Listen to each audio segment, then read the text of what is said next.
Okay, everybody, so this time we're going to be doing a line chart. So we're back here just at the Google search engine. Just type in World Bank Development Indicators. We'll be going back to the World Bank Development Indicators data bank. And from there, this time what we're going to do is we're going to select the BRICS countries again, just like last time. So Brazil, Russia, India, China. I've already selected these. You can see from the last exercise that we did on bar charts. South Africa. And we don't need the world average for this one, so we can apply changes there. The other change that we're going to make, so we're going to have the same series. We're going to select from this series female labor force participation. So you can just check and make sure that that is still selected. There we go. Labor force participation rate, female, percent of female population ages 15 to 64. All right, and then from there, this time, instead of just 1 year, we're going to select the most recent 25 years because we're going to be creating a line chart, so we want to see how things change over time. Okay, so here we should see the BRICS countries, and for each one of them we should see a time series going up until it looks like 2019 for all of the countries. Okay.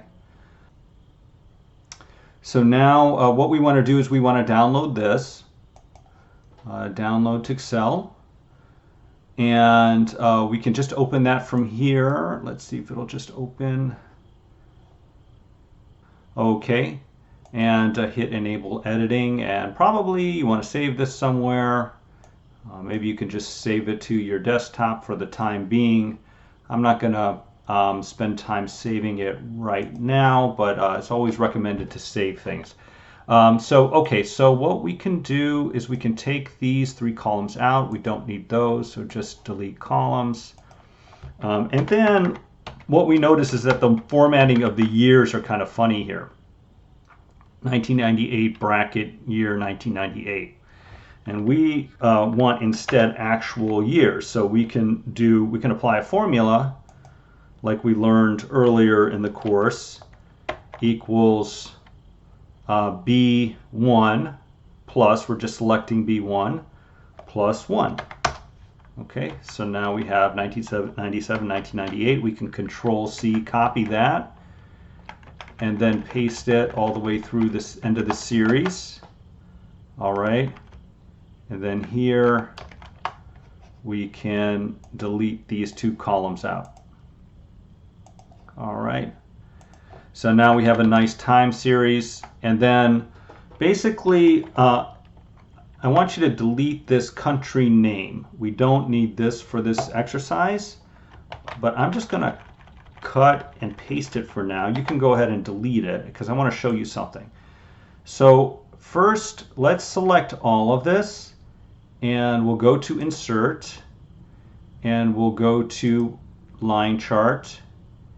Okay, and there we have a nice line chart with trends in female labor force participation rates from 1997 to 2019.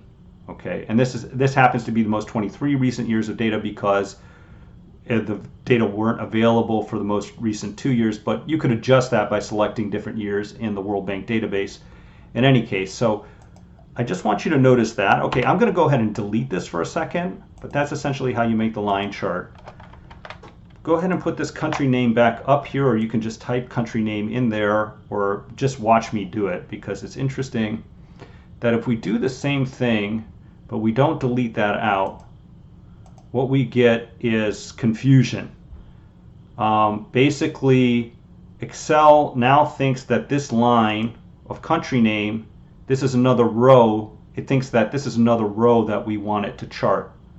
So it won't work in that case, okay?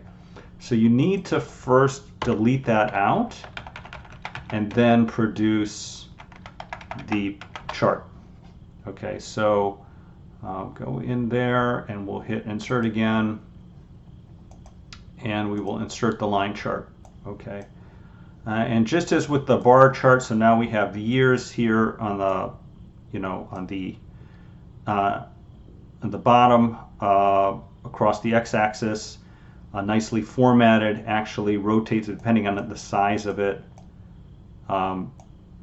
changes the orientation automatically of the years, which is nice.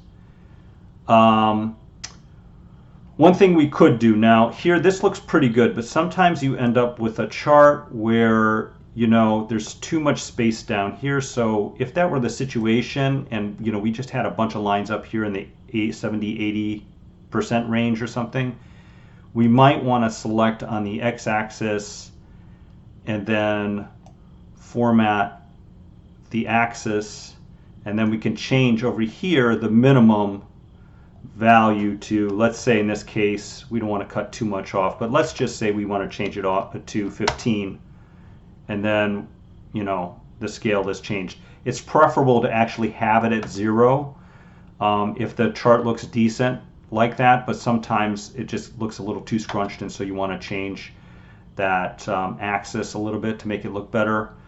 As with the bar chart, we can also change the axis title. Here we kind of know that this is years, so I don't think we need the x-axis title, but here we may want to change this to, we likely want to have something indicating that this is a percentage, so we can just write %. Chart title will be female labor force participation in the BRICS 1997 to 2019. All right, that gives us a nice time series there. There we go. And I actually like the way it looks there with the x-axis oriented this way as opposed to just flat.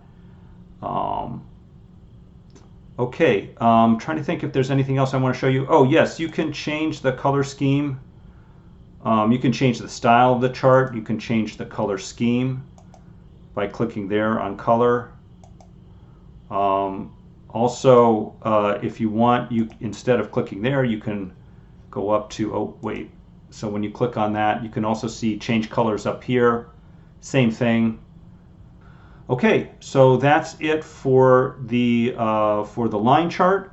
I hope you got something out of that, and the next lesson is going to be on scatter plots, how to do a scatter plot.